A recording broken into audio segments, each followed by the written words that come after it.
Assalamualaikum warahmatullahi wabarakatuh. Selamat pagi dan salam sejahtera buat kita semua. Perkenalkan, saya Riki Winanjaya, salah satu dosen Sistem Informasi di Stikom Tunas Bangsa Kota Pematang Siantar. Perkenalkan saya untuk menjelaskan mata kuliah yang saya ambil, yaitu pemrograman berorientasi objek. Video ini saya buat sebagai salah satu syarat sertifikasi dosen tahun 2023, yaitu pernyataan diri dosen dalam unjuk kerja Tridharma Perguruan Tinggi atau PDD UKT PT, khususnya di aspek pengajaran. Baiklah, saya akan menjelaskan deskripsi umum dari mata kuliah pemrograman berorientasi objek. Mata kuliah pemrograman berorientasi objek adalah salah satu mata kuliah wajib mahasiswa semester 5 pada program studi Sistem Informasi di Stikom Tunas Bangsa Pematang Siantar. Mata kuliah pemrograman berorientasi objek memiliki bobot sebesar 2 SKS teori dan 1 SKS praktikum selama 1 semester. Adapun tujuan mata kuliah pemrograman berorientasi objek adalah memberikan pengetahuan mengenai analisa, merancang, dan mengimplementasikan pemrograman berorientasi objek untuk satu masalah. Pada akhirnya, mahasiswa dapat memecahkan masalah menjadi sebuah desain konsep pemrograman berorientasi objek dan kemudian mengimplementasikannya menjadi sebuah program komputer. Adapun capaian pembelajaran lulusan atau CPL, yang pertama, mampu menguasai konsep teoritis di bidang informatika secara mendalam.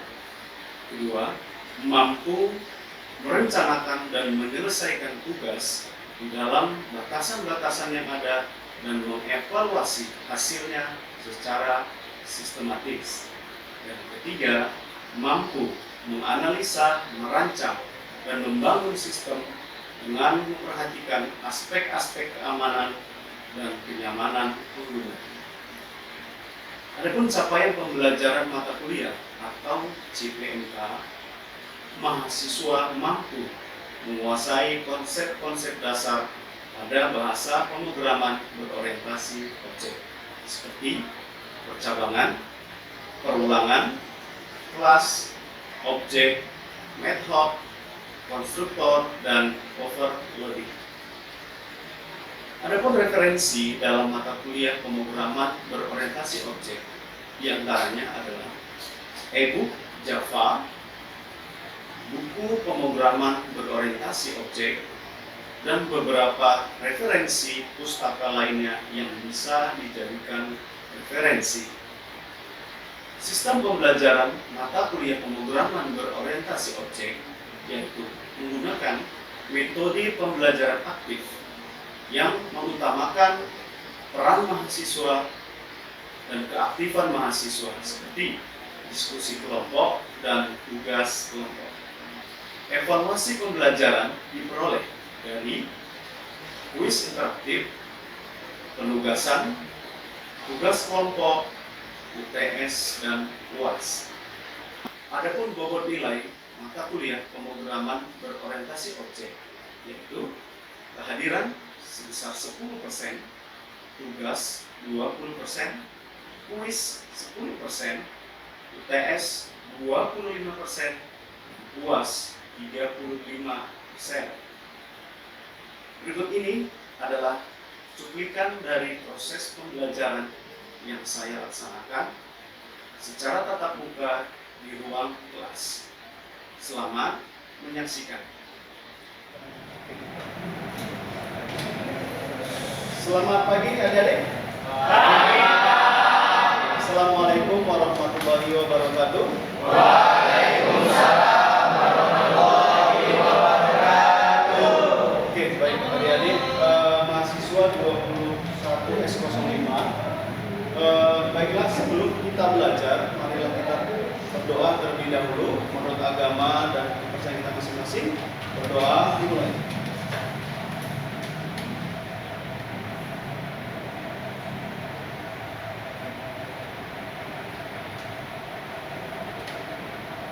Amin. Oke, baik adik-adik mahasiswa 21 S05 ya, pada pagi hari ini ya kita bertemu dengan mata kuliah bahasa pemrograman berorientasi objek ya. Pada pertemuan yang pertama ini ya kita akan membahas tentang dasar-dasar pemrograman berorientasi objek ya pada semester 5 pada pagi hari ini. Nah, pertama kita harus tahu dulu apa itu bahasa pemrograman. Ya, bahasa pemrograman itu banyak. Yang ada bahasa pemrograman berorientasi objek, kemudian ada bahasa pemrograman yang nanti pakai visual basic, ya, dan juga bahasa pemrograman Android. Ya, banyak seperti itu. Di pada materi kita hari ini kita akan membahas tentang bahasa pemrograman berorientasi objek, yang mana aplikasi nanti yang kita gunakan adalah aplikasi TextPad ya, yang berbasis Java. Bahasa pemrograman, ya, bahasa pemrograman kalau kita artikan adalah bahasa yang menjadi sarana manusia untuk berkomunikasi dengan komputer. Ya, pikiran manusia yang tidak terstruktur harus dibuat terstruktur agar bisa berkomunikasi dengan komputer. Contohnya seperti apa, Pak? Contohnya seperti ini. Adik ingin mengetik atau menampilkan kalimat selamat belajar. Kita kan masih bingung, bagaimana ya menampilkan kalimat selamat belajar di dalam bahasa pemrograman. Nanti di materi kita pada pagi hari ini menggunakan aplikasi TextPad, kita akan mengetikkan coding, yang mana coding itu nanti akan menampilkan kalimat selamat pagi. Nah, itulah dia. Nah, masuk ke jenis-jenis bahasa pemrograman. Bahasa pemrograman itu terbagi menjadi 4 bagian. Yang pertama adalah bahasa mesin. Bahasa mesin itu bagaimana, Pak? Bahasa mesin itu adalah bahasa yang berisi kode-kode. Kemudian hanya dapat diinterpretasikan langsung oleh mesin komputer itu sendiri. Nah, dalam bahasa ini merupakan bahasa level terendah yang berupa kode biner. Nah, dalam bahasa mesin itu hanya mengenal 0 dan 1 seperti itu ya. Jadi bahasa mesin yang mengenal 0 dan 1, atau yang sering dibilang bahasanya bahasa biner, 0 dan 1. Yang kan ya, angka desimal 1 kalau kita ubah ke biner itu menjadi 0,000,000,001. Itu kalau desimal 1 kita ubah ke biner. Bagaimana kalau 10? Nah, kalau 10, angka desimal 10 kita ubah ke biner, itu berubah menjadi 0,000,1010. Bayangkan ya, untuk menampilkan desimal 10 ubah ke binernya menjadi panjang. Itulah bahasa mesin contohnya. Selanjutnya masuk ke bahasa assembly. Ini jenis yang kedua. Apa katanya? Bahasa assembly adalah bahasa simbol dari bahasa mesin, yang sambungan dari yang pertama tadi ya. Setiap kode bahasa memiliki simbol tersendiri dalam bahasa assembly. Contoh ya, ADD. ADD di dalam bahasa assembly itu misalnya untuk penjumlahan, yang sedangkan mul itu untuk perkalian, kemudian sub itu untuk pengurangan, ya. Jadi ada sedikit perubahan dari bahasa mesin naik ke bahasa assembly. Nah, ini perlu diingat ya. Ternyata kode untuk penjumlahan itu adalah ADD, untuk mul itu untuk perkalian, dan sub itu untuk pengurangan. Sampai di sini. Selanjutnya Itu jenis yang ketiga adalah bahasa tingkat tinggi. Nah, bahasa tingkat tinggi inilah yang akan kita pelajari pada semester ini. Ya, yang mana artinya adalah bahasa ini lebih dekat dengan manusia. Nah, karena bahasa sudah menjadi sempurna, ya sudah menjadi sempurna, sudah dipahami oleh manusia. Tidak seperti yang bahasa mesin tadi masih 0, 1, 2, 0. Nah, kalau yang bahasa tingkat tinggi itu sudah mendekati bahasa manusia. Yang mana bahasa ini juga memberikan banyak sekali fasilitas kemudahan pembuatan program. Contohnya apa Pak? Variabel, tipe data, konsta, struktur kontrol, loop, fungsi, prosedur, dan sebagainya. Contohnya aplikasi yang digunakan adalah Pascal, Basic, C++, dan Java. Nah, di semester kita ini pada mata kuliah pemrograman berorientasi objek, kita fokus di Java, bahasa pemrograman Java. Nah, jadi Java itu bukan bahasa daerah ya. Wah, jadi kita belajar bahasa Jawa Pak, bukan, tapi bahasa Java. Jadi jangan salah ya, jangan persepsi. Java ya. Oke. Yang terakhir adalah bahasa yang berorientasi pada masalah yang spesifik. Ini yang terakhir, jenis bahasa pemrograman, atau sering disebut dengan specific problem oriented. Bahasa ini adalah bahasa yang digunakan langsung untuk menyelesaikan suatu masalah tertentu, misalnya SQL untuk database. Nah, bahasa pemrogramannya sudah menggunakan database SQL. Jadi seperti itu. Contoh seperti apa? Contoh seperti sistem informasi akademik di kampus kita. Sistem informasi akademik ini sudah menggunakan database SQL. Jadi seperti itu. Ini yang level yang nomor 4. Jadi kita ulang kembali, jenis-jenis bahasa pemrograman ada terbagi 4. Apa saja? Yang pertama bahasa mesin, ya benar. Yang kedua bahasa assembly. Yang ketiga bahasa apa? Yang ketiga bahasa apa? Tingkat tinggi. Yang keempat bahasa. Nah, 4 poin ini kalian harus hafal, ya, jangan sampai tidak hafal. Ya. Nah, masuk ke pengantar Java. Karena kita pada semester ini kita akan menggunakan aplikasi Java. Nah, Java itu apa? Java itu adalah bahasa pemrograman serbaguna. Ya, serbaguna berarti apa artinya serbaguna? Siap digunakan, ya, siap digunakan. Berarti aplikasi ini tidak dikatakan gagal, serbaguna, sudah bisa digunakan ya. Untuk membuat program seperti Pascal atau C++ yang mendukung sumber daya internet web, nah, ternyata Java ini sudah bisa mendukung sumber daya web. Aplikasi Java ternyata bisa menggunakan web, ya, menggunakan internet. Jadi bisa digunakan di mana saja. Contoh servernya itu di kota Siantar, nanti bisa diakses di kota Medan karena sudah berbasis web, ya, menggunakan web. Ya. Kemudian dan mendukung aplikasi client server baik dalam jaringan LAN maupun WAN. Nah, ternyata aplikasi Java ini bisa juga menggunakan kabel LAN, ya, antar gedung atau antar ruangan bisa, bahkan antar gedung juga bisa, bahkan antar kota juga bisa, karena kita sudah berbasis web. Ternyata Java tidak hanya berhenti sampai di bagian lokal dan MAN, ternyata Java juga bisa berbasis web. Itulah kelebihan Java.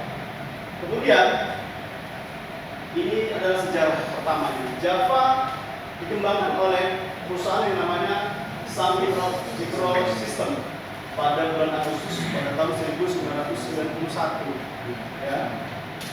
Yang mana awalnya namanya itu bukan Java, tapi namanya adalah OAK oleh seseorang yang bernama James Gosling, ya.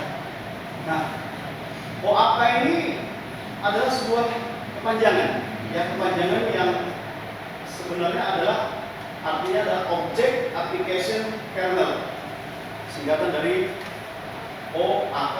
Nah, kemudian 4 tahun kemudian, tepatnya pada tahun 1995, OAK berganti nama menjadi Java. Berarti dia mengalami perubahan nama saja ya, yang berawal dari OAK menjadi Java. Seperti itu. Jadi, nah, ternyata sudah ada beberapa proyek, sudah banyak beberapa proyek besar yang sudah menggunakan aplikasi Java. Ternyata proyek besar apa saja Pak yang sudah menggunakan aplikasi Java? Yaitu pertama, sistem reservasi maskapai. Ternyata ya, aplikasi reservasi maskapai mungkin kita contohkan seperti tiket ya, tiket.com, kemudian apa lagi?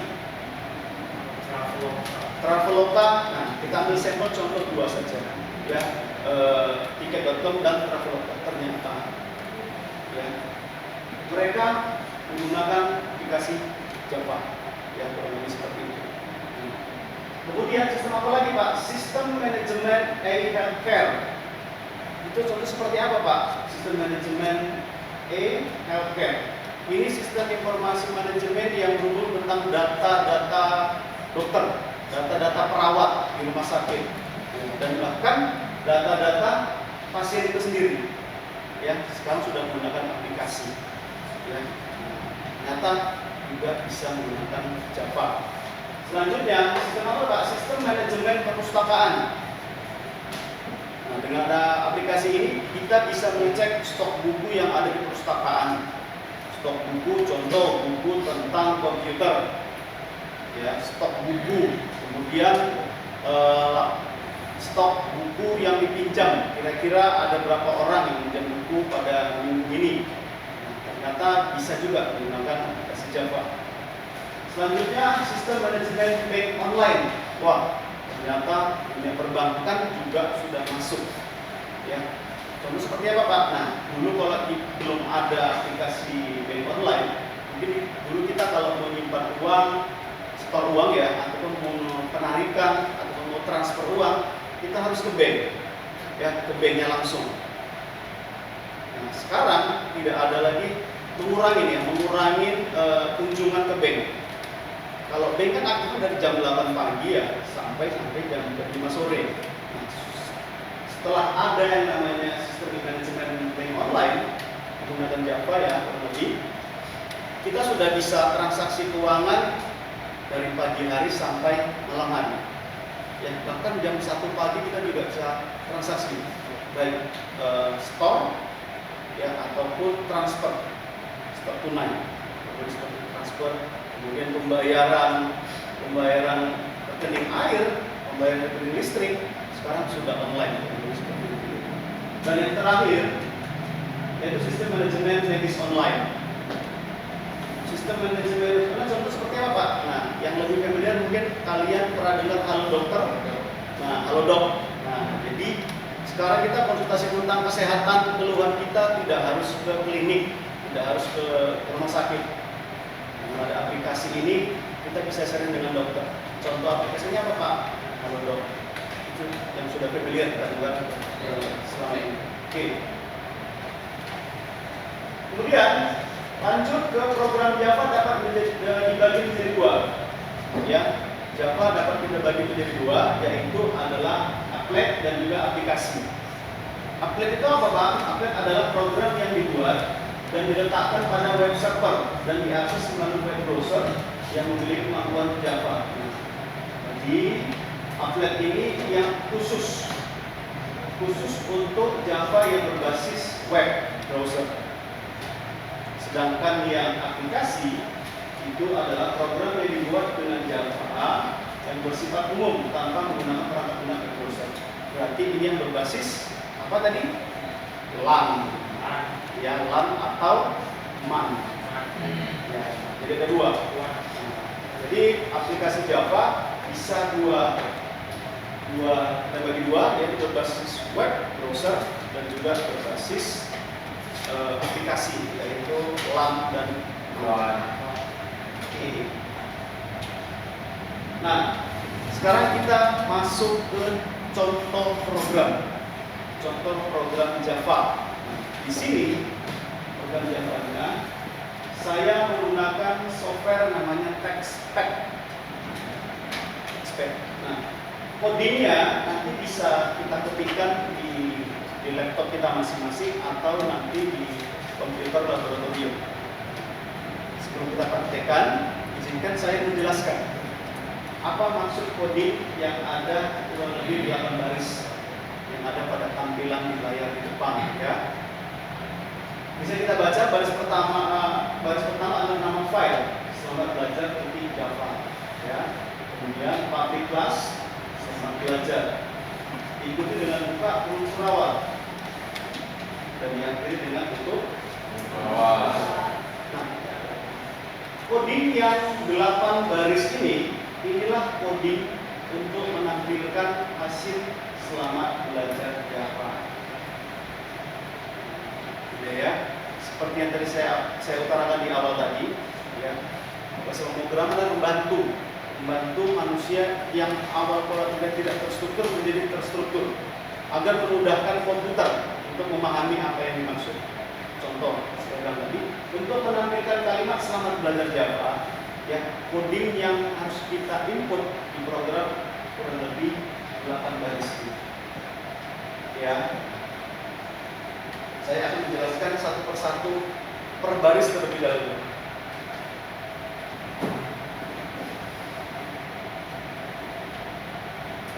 Baris yang pertama, yaitu pada baris yang kedua. Maksud baris yang kedua itu mulai dari kalimat public class selamat belajar. Itu maksudnya adalah menyatakan komentar yang berfungsi menjelaskan kepada pembaca program. Menjelaskan, maksudnya adalah berarti nama filenya itu ada selamat belajar. Ketika kita ketikkan public class, sampingnya ada kalimat belajar, berarti inilah nama filenya. Jadi kalau nanti ada coding yang saya buat public class addition 2 atau public class latihan 1, maka nama filenya adalah latihan 1. Oke, sudah paham ya, ditangkap. Kemudian yang kedua, pada baris yang ketiga ini ada buka kurung perawan. Jadi jangan salah nanti ya, jangan buka kurung. Jadi ada dua, ada buka kurung perawan dan ada buka kurung. Jangan salah. Di baris ketiga ini yaitu buka kurung perawan, itu menyatakan baris ketiga merupakan bagian yang mewakili pendefinisian kelas berupa suatu blok yang diawali simbol buka kurung perawan. Kuncinya adalah kalau kita awali dengan buka kurung perawan, maka harus diakhiri dengan tutup perawan. Kita lihat jumlahnya. Di sini ada berapa jumlah buka kurung perawannya? 2. Maka kuncinya adalah dia harus diakhiri dengan 2 tutup perawan. Kuncinya seperti itu. Jadi nanti ketika kita dalam coding, Pak, salahnya saya errornya di simbol buka kurung perawan. Bisa dipastikan bahwa bahasanya adalah kalau diawali dengan 2 buka kurung perawan, maka harus diakhiri dengan 2 tutup perawan. Tidak akan mungkin diawali dengan 3 maka diakhiri dengan 2, tidak. Atau kebalikannya, diawali dengan 2 diakhiri dengan 3, itu tidak mungkin, mustahil. Dia harus sama. Oke? Selanjutnya di baris keempat itu ada yang menyatakan definisi main buka kurung. Ya, terdapat pada baris keempat dan baris ke-6. Ini ada buka kurung. Baris keempat yang namanya string, ARGS, dan kemudian di baris ke-6 juga ada buka kurung selamat belajar Java. Yang itu definisi mainnya. Oke. Sekarang saya ingin menjelaskan arti dari kalimat. Tadi kita menjelaskan berdasarkan baris. Sekarang kita menjelaskan berdasarkan kalimat. Kemudian di baris keempat ada kalimat statik. Kalimat statik itu apa, Pak? Kalimat statik itu menyatakan bahwa metode ini bersifat sama untuk semua instan kelas. Ya. Kemudian ada string. Kata string itu menyatakan kelas yang berhubungan dengan penanganan huruf. Nanti kalau huruf isinya apa? A, B, sampai dengan Z. Nah, jadi akan mungkin kalau ada string isinya tuh 1, 2, 3 sampai kata 3. Ya, jadi kalau string berarti penginputannya itu nanti harus dia huruf. Ya. Selanjutnya ada args. Args itu apa? Kata args menyatakan array untuk tempat memperoleh baris perintah. Selanjutnya ada sistem out. Nah, sistem out kalau kita tulis itu berarti sistem yang keluar. Kata sistem out itu adalah digunakan untuk menangani keluaran standar pada Java. Maksudnya kita niat mau mengeluarkan kalimat selamat belajar Java. Ini seperti itu. Tapi perintah awal adalah sistem out, digunakan untuk menangani keluaran standar pada Java. Ini memang kode bawaan dari Java. Ya, sistem out. Sistem titik out, ya, bukan disambung.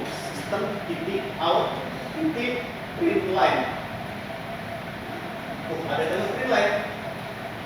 Print line itu apa, Pak? Nah, print line itu adalah digunakan untuk mencetak layar.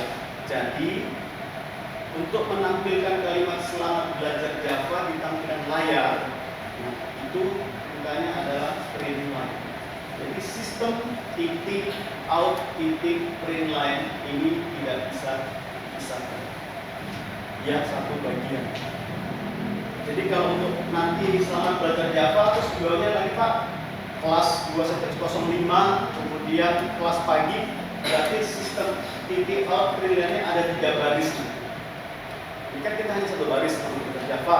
Saya nanti, Pak, mau kalimatnya selamat belajar Java, di bawahnya kelas 21S05 sesi pagi, ada 3 baris.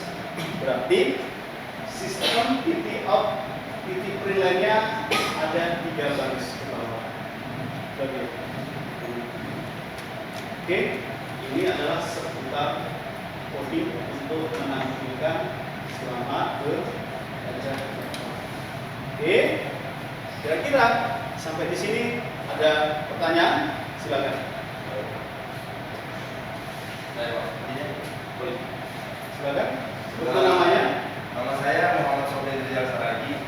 Saya ingin menanyakan kepada Bapak apa jenis ekstensi penyimpanan pada Java? Oke. Kemudian terima kasih, Pak. Oke, terima kasih Abang Sofian. Pertanyaannya sangat bagus. Nah, kita tadi kan sudah mencoba mengetik kode ini di dalam aplikasi Java, ya. Ekstensinya apa?